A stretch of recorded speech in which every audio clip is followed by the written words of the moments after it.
Imagine stepping off a train on your very first day in a foreign country. This is Alex. He just arrived in London from Malaysia, carrying all of his luggage, and he doesn't know a single person in the city. The announcements echo off the high ceilings, and people rush past him in every direction. Inside, he feels small and entirely isolated by the speed of everything around him. He needs to find a specific hostel, but looking at this transit map, he's faced with 11 different lines and hundreds of potential stations. It is a wall of color that offers him no clear direction. Feeling scared or completely lost in a situation like this is a normal human reaction.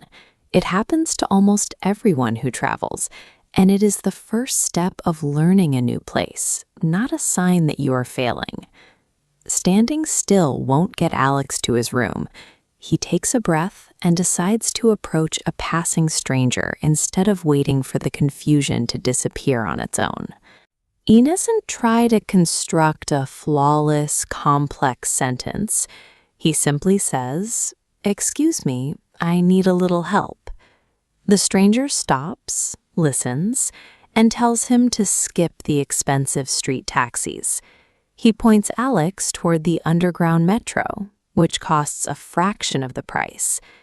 These few words allow Alex to get the information he needs to move forward. Even without knowing the rules of grammar, he used what he knew to solve a practical problem. Once he has a place to sleep, Alex moves on to his real goal. He needs to earn money for his family back home. He walks into a busy cafe and asks the manager for a job. He has two distinct challenges. He has never worked in a restaurant before, and he is still learning how to connect basic words into full sentences. He counters his lack of experience with a clear commitment. He looks at the manager and says, "I can learn fast. I will do my best." The manager decides to test that promise. He gives Alex a one-day trial where he has to carry heavy trays and speak directly to customers during the lunch rush. Employers often value a visible drive to work hard over perfect technical skills. Showing readiness to learn is a powerful way to get your foot in the door. During his trial shift, Alex takes an order for a sandwich and a coffee. But as he walks away, he realizes he forgot to ask the customer what kind of coffee they wanted. He feels a wave of panic and realizes he made a mistake, but he chooses to stay calm rather than giving up on the shift. He turns back to the table and uses his basic vocabulary to fix the error. "Sorry, which coffee do you want?" Making an error is a guaranteed part of starting something new. Acknowledging the mistake and taking a direct step to fix it shows more character than never making a mistake at all. The cafe manager was watching. He saw the mistake, but he also saw that Alex listened, accepted the correction, and didn't let the error stop his work. That was exactly what the manager was looking for.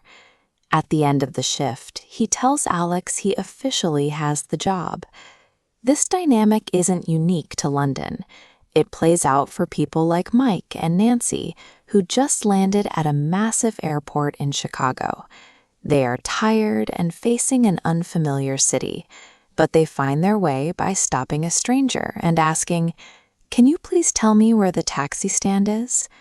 A straightforward, polite question works the same way in a London cafe as it does on a Chicago sidewalk.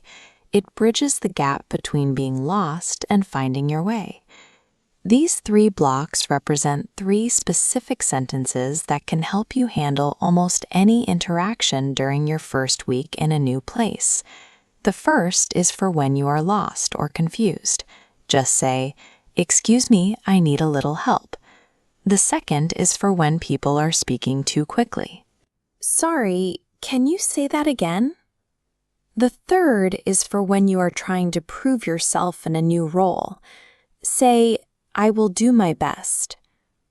Perfect grammar is not the requirement to start a new life. The courage to speak up and try is what actually matters. Keep speaking, and you will improve every single day.